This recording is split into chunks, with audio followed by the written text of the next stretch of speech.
Hi, I'm Greta Oliver. Welcome to the EducateU podcast, your roadmap to learning tips, techniques, and strategies to enable your student to successfully navigate the road to and through higher education. Hello. Today's guest on EducateU is Tony Mayle. He is the Associate Dean of Students and Director of Diversity and Inclusion at Marietta College. He's a student development practitioner and has worked at many universities, including Ohio University, Marietta College, where he is now, Zane State, Shawnee State University, and in various roles surrounding diversity and inclusion, career exploration, and as an instructor. In addition, Tony was a former student of mine. I'm always glad to connect with my former students. I do keep track of them.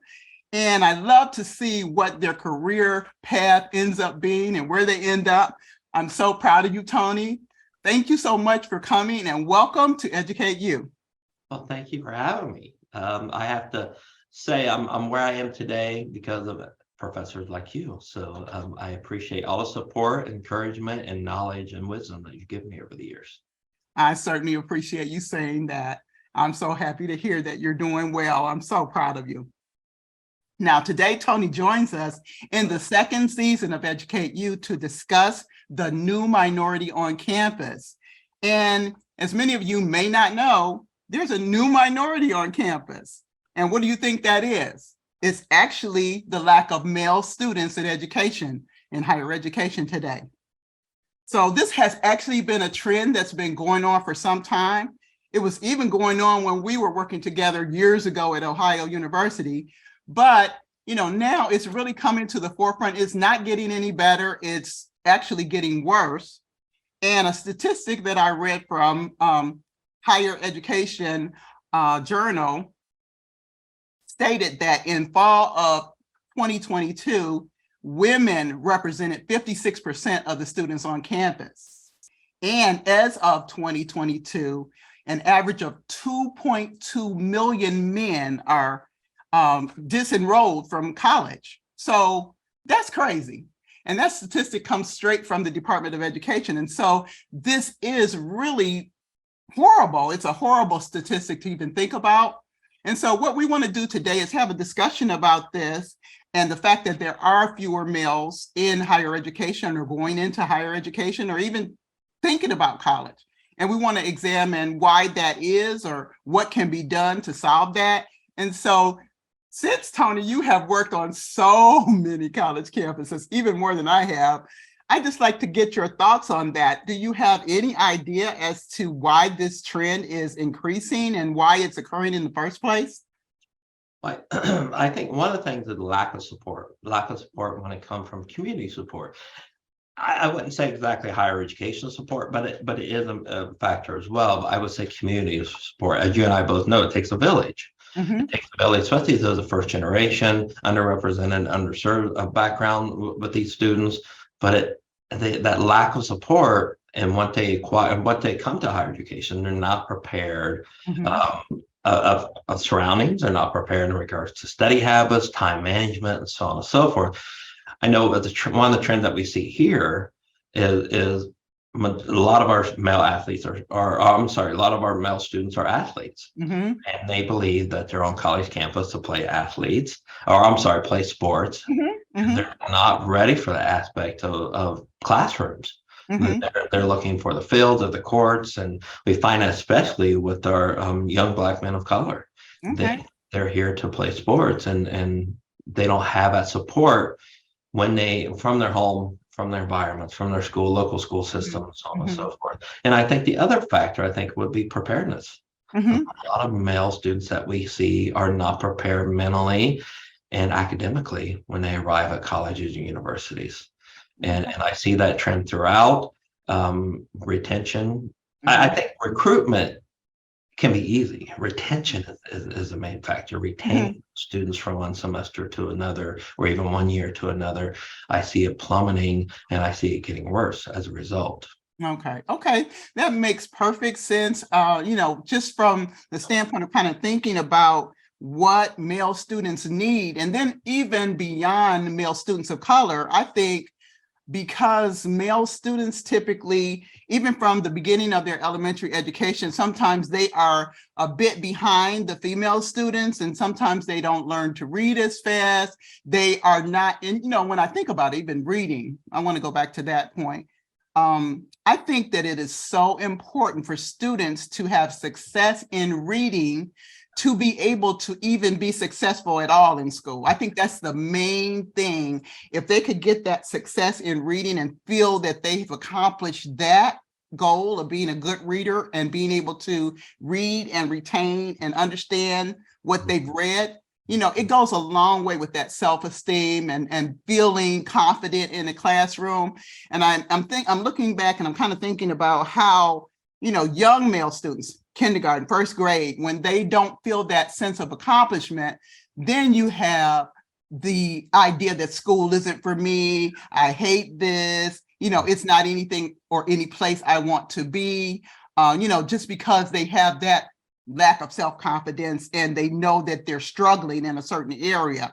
And that area is so important, and reading is so important. And so some scholars are saying that even from an early age, males have a tendency to, if they don't grasp, I cannot speak English, but if they don't get that concept and understand the importance of reading and get that joy for learning, they quickly tune out. So some of them never even get to the point where they're thinking about college. All they're thinking about is basically getting out of school and maybe getting out of high school. Oh yeah, yeah. So the damaging aspect of self-fulfilling prophecy. If mhm, you're told at a young age you're not college material, or right. you should go work at a blue collar job in the field somewhere and acquire certificates there. Mhm, That's what they're going to strive for. Myself working in both fields, blue collar, factory, and higher mhm, education, I was told the same thing. I was mhm, told, why am I in school for so long when I can go out here and make good money? right. It took me a while working in factory to realize that's not what I want to do for my entire life. Right. Well, I'm And telling you, working in a factory, it didn't take me long to figure out. Actually, what I did not want to do, I worked in a factory just, when I was going to college, like in between the years. And that was some of the most grueling and horrendous stuff that I ever had to do. And I was like, okay, college really looks good to me. But for somebody who's not even given college as an option, I can certainly understand what you're saying. You're being told, you're not college material, you can't do this, and you already feel bad enough about how you have been performing in school, and you don't see that, the grades or, the subjects are easy to you, and you don't understand necessarily even what you have to do to make it easier for you. And so and on that aspect too, and I'm sorry yeah, to interrupt you, it's but okay. I like to refer to it as a male syndrome, not Mayle, but Of course not. Male syndrome, where Uh-huh. we were taught at a young age, and maybe it's genetics by now, but Mhm. not to ask for help. We're Right, big boys. Don't right. ask for help. You can do it on your own. You can figure it out. And I find out a lot. We have, most institutions have free tutoring. And a lot Absolutely. of males do not want to take advantage of that. Right. And as a result, they will fail the classes. And they do not, like you said, I guess, I don't even know if it's pride or what, but sometimes that can even come into play. Like, I don't want to admit that I'm having difficulty in anything. I got everything together. I know what I'm doing. Yeah. And really, they don't. And so what we're talking about now is actually a larger issue that's contributing to the lack of males in higher education, which is, like you said before, the support system that they have when they are younger as well as when they're older. Yeah. Just not being, first of all, not having people have faith in the fact that they can do things, being told that they're less than, and not being able to get beyond that in their own minds to see that college could possibly be an option for them. And that's beyond sad. And the work that has to be done in that situation, it's a lot. It is a lot to think that, all of these contributing factors, can be something that's contributing to the larger issue, which is the lack of males in in higher education. And so Yeah, absolutely. that's a lot of work. Yeah, and sadly, there are more male full tenure faculty and throughout the Mhm, state, more female non-tenure faculty, or mhm. I like to call adjunct, but I find that the male syndrome actually impacts male faculty as well, or Okay. I sometimes call it tenurized Mhm, syndrome, where mhm. they have acquired tenure and their main thing is study or academics that are not focused specifically to the students in their classroom. Okay. There's a lot through the tunnel that way as well, where they're not Right. referring to different departments that could assist the students. Or Mhm. even I have some students say that, a faculty member didn't care. Um, Wow. Maybe the long-term solution could be to train faculty in better, customer service skills, if you would, Right. or Right. empathy skills and so on. Right. Compassion. How about that? Yeah. Um, you know what? That is, really, really an important issue as well, because, honestly, I believe that most professors probably get into the field with the right mindset. And then I think maybe over time, they may just kind of lose lose that passion and the care that they may have for students. And that is something that needs to be addressed. It needs to be addressed because students that are in college, even though they're adults, they are still students and they're there for a reason. And they need to be able to look to their advocates and their professors for help. And if there's any professor that maybe they're sitting back on resting on their laurels and thinking, oh yeah, I'm tenured and you can't touch me. I can do anything I want without any ramifications.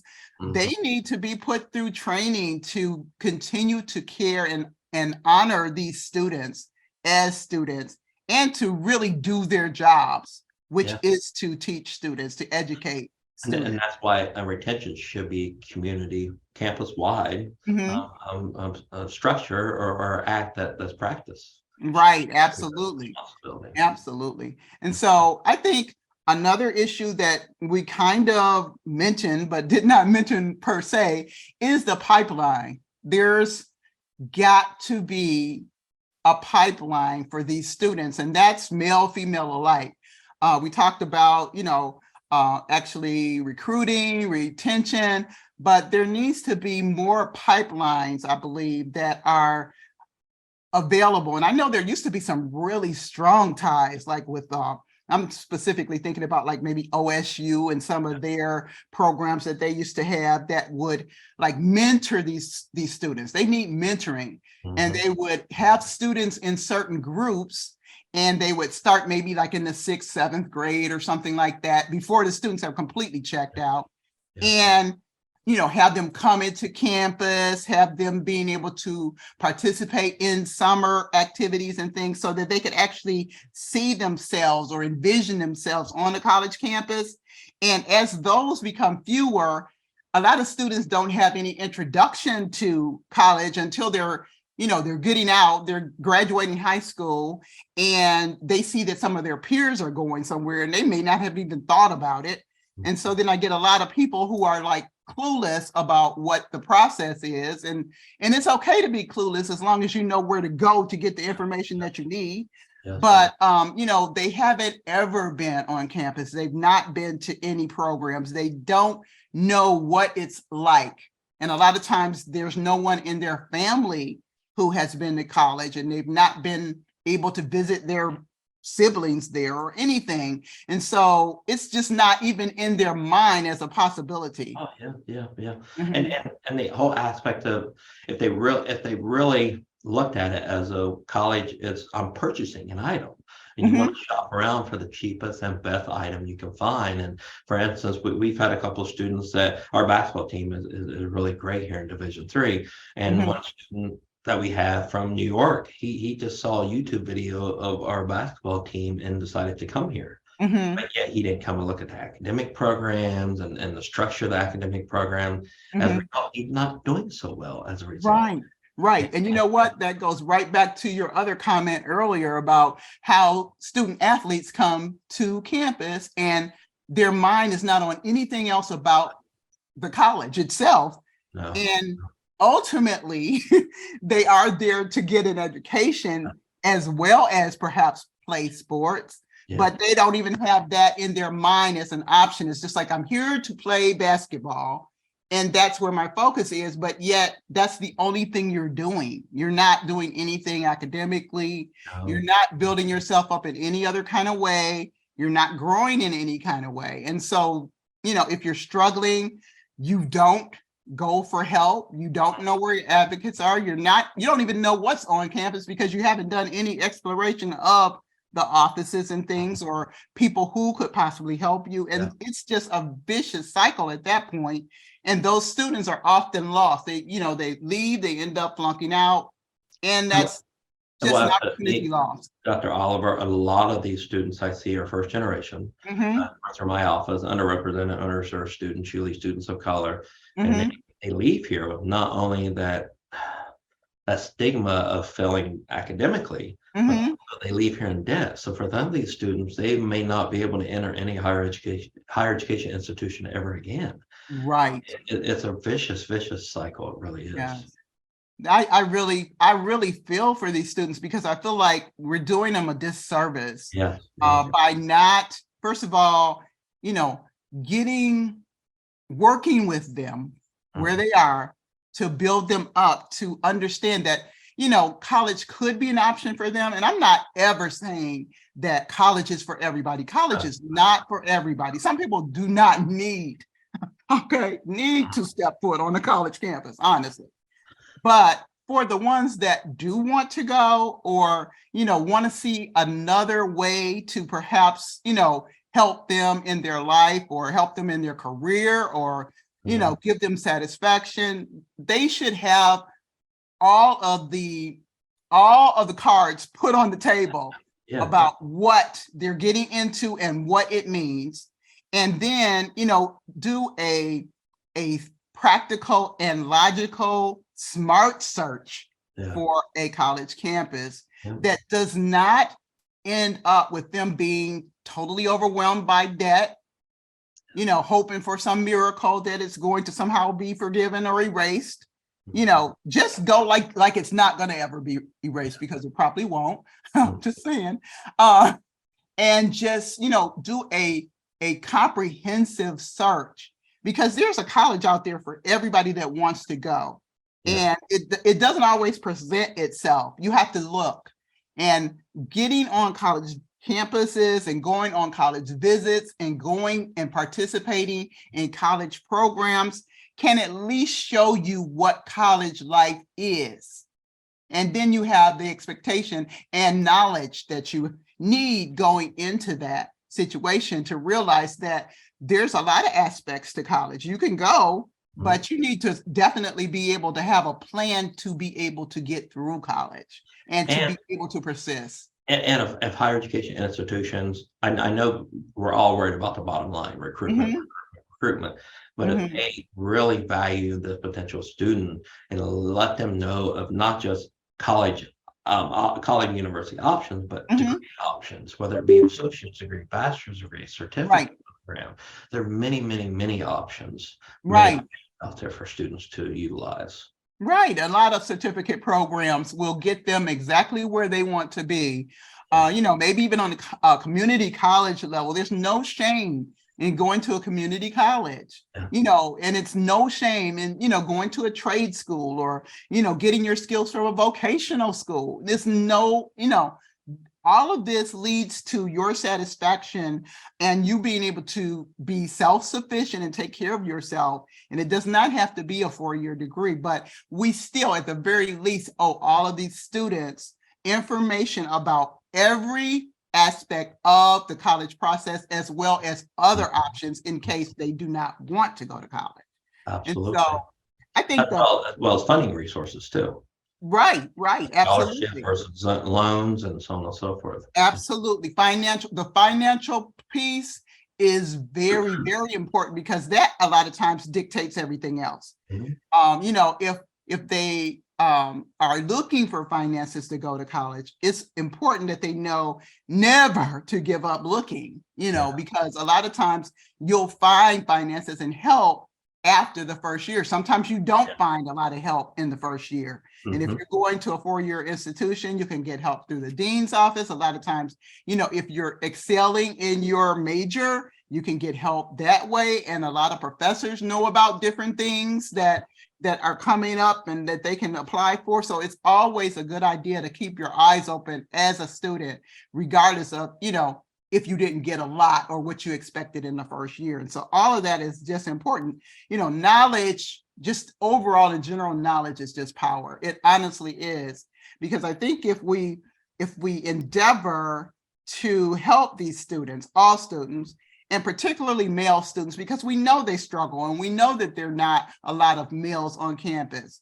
And there's a reason for that. Either they've checked out a lot of times when they're in elementary and secondary school, or they could, be disheartened because they're not really thought of as college material, or they're struggling a bit and they don't have the help that they need to be able to bolster their skill level, Mhm. or it could be that they don't have mentors. Mhm. Everybody needs mentors. I have a mentor.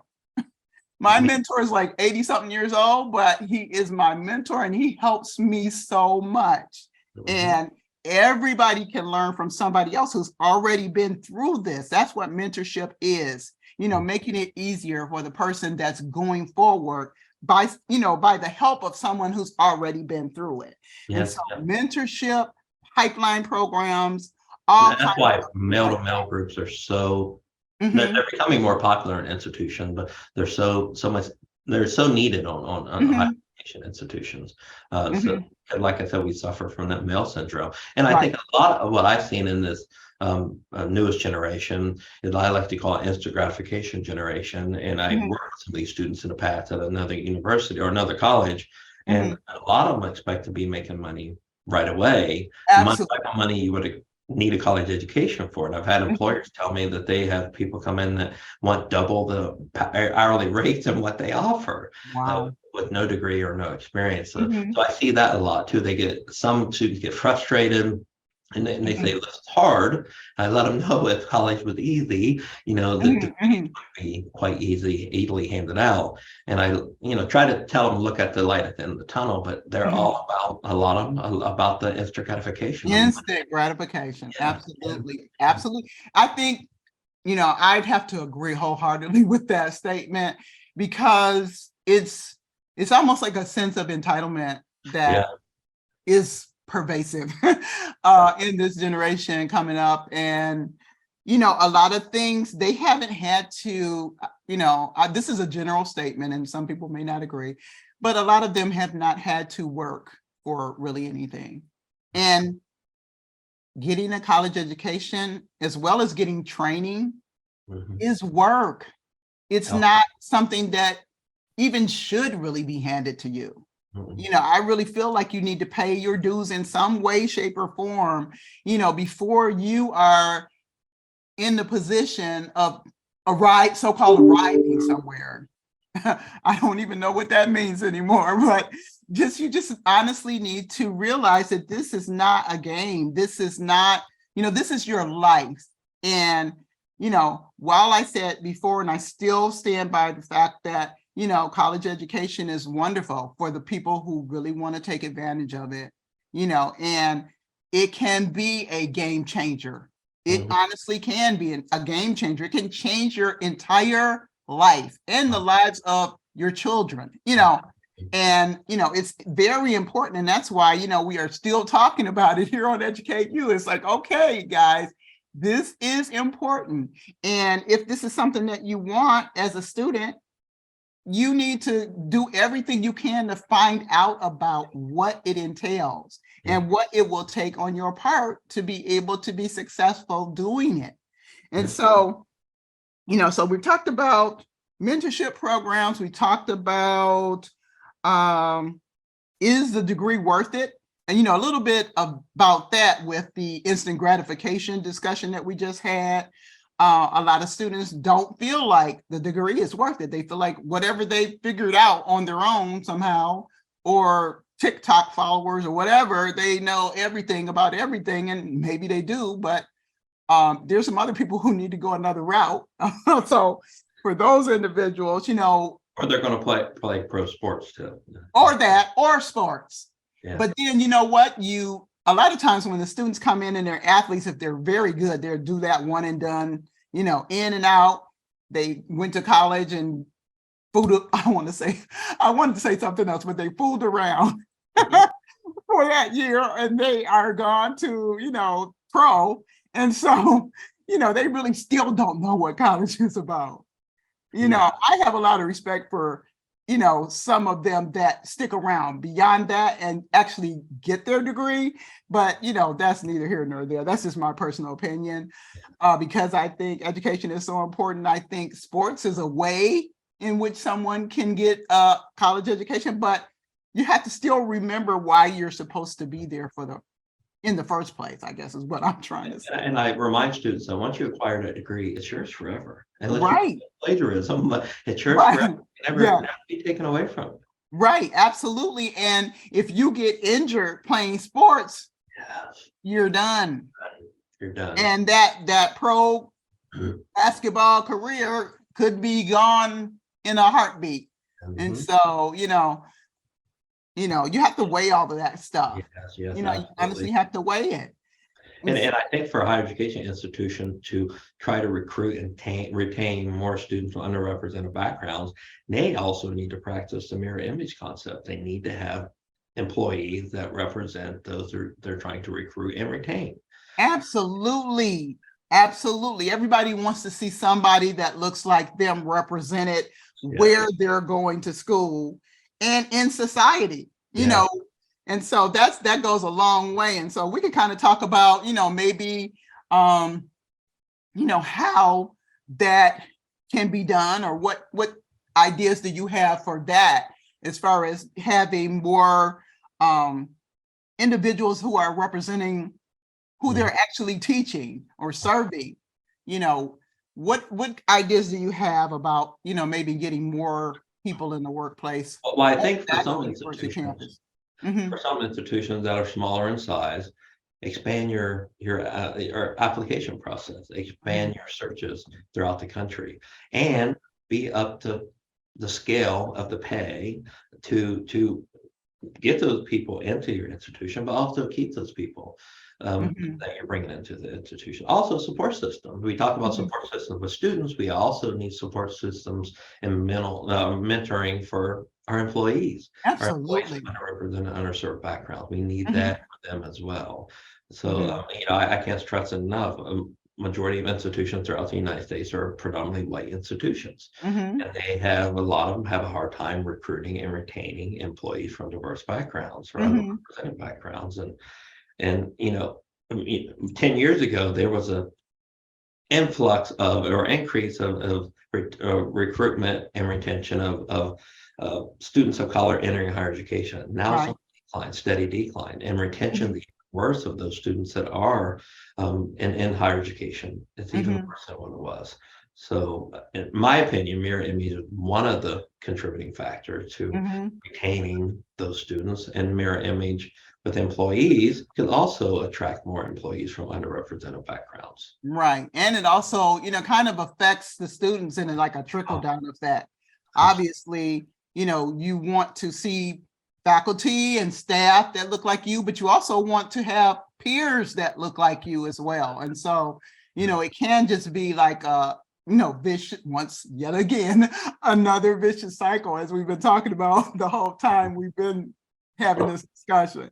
And so that's all important. And so I think what we can conclude is there are a lot of reasons, and some of them stemming from elementary school, as to why this particular trend of less males being on college campuses is occurring, and that the support systems need to be really in place the entire time.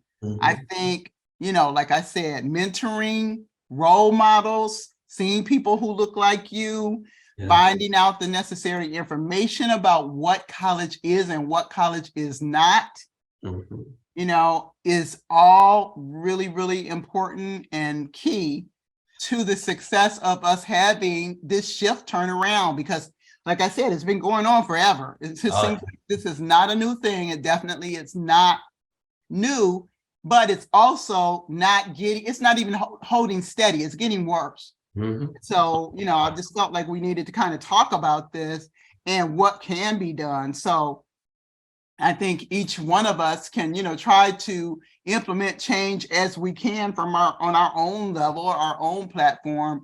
But I think until the powers that be realize that this is something that they need to give their attention to, we'll be in the same boat, honestly, and it's not a good one.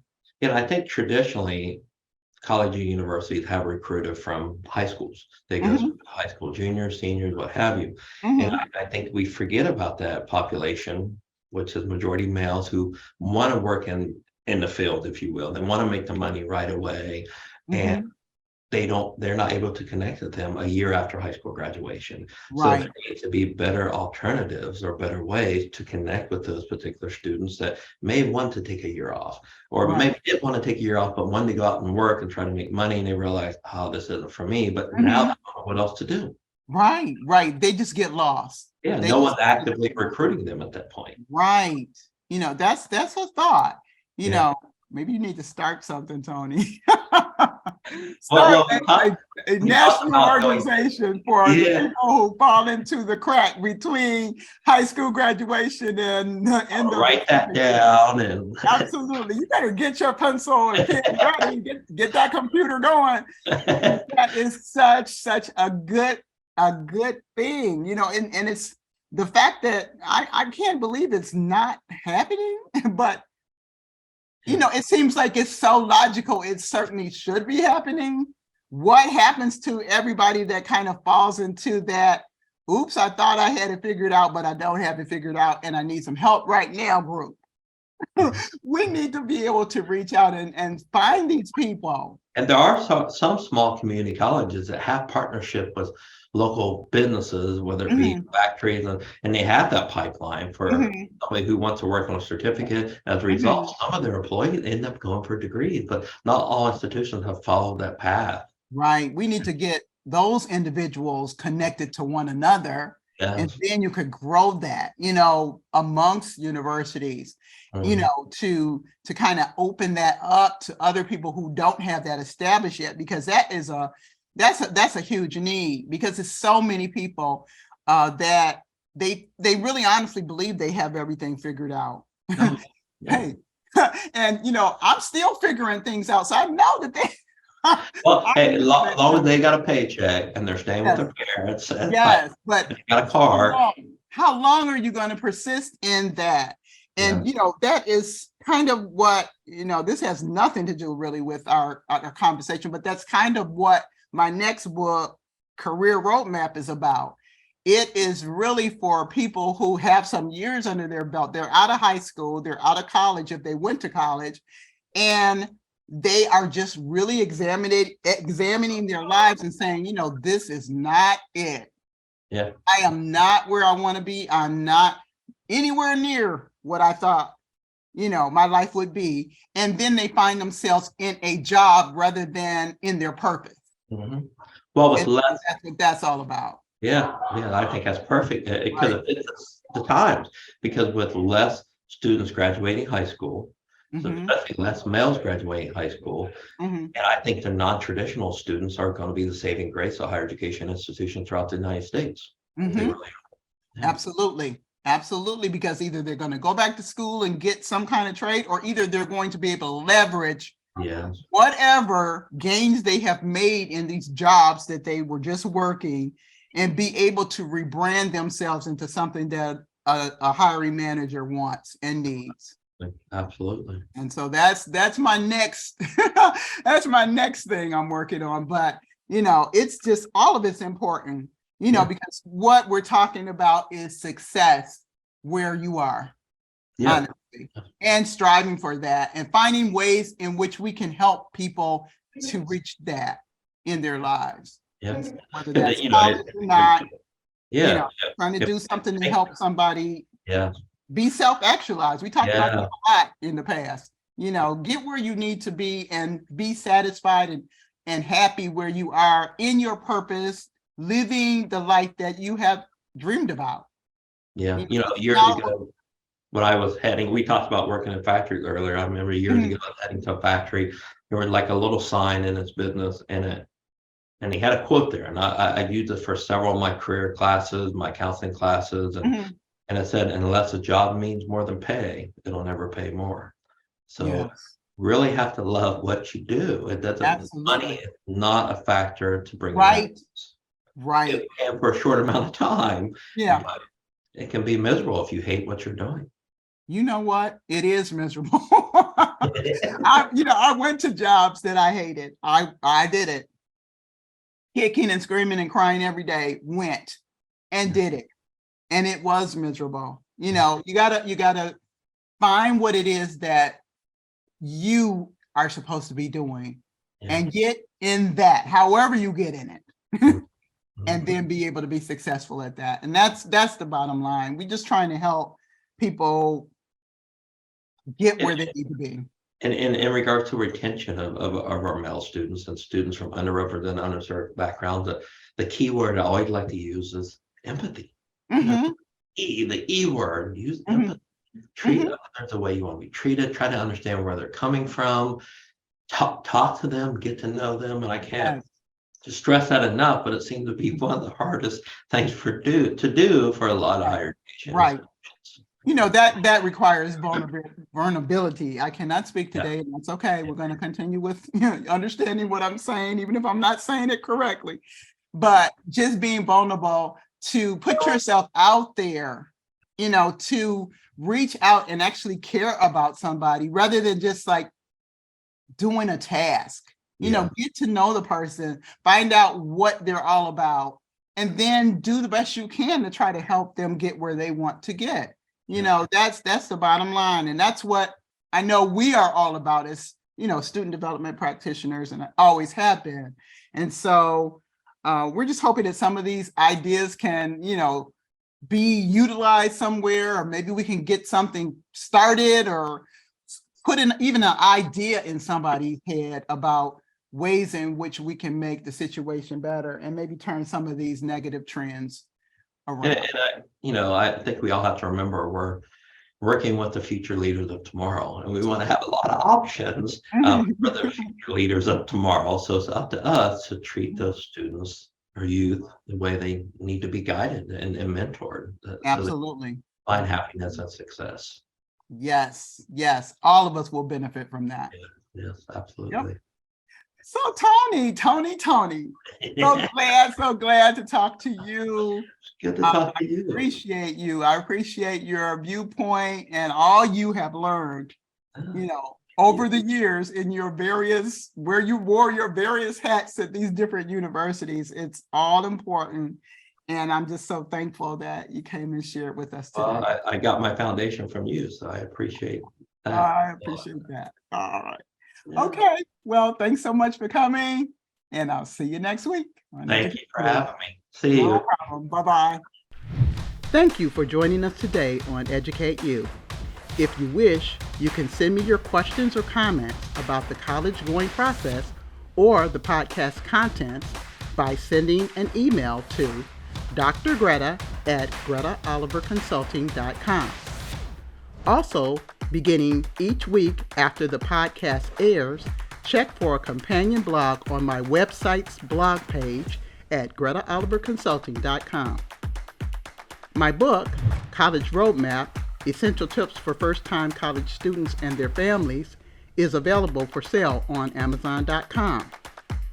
Join us next week for another tip or strategy to make the road to higher education easier for your student.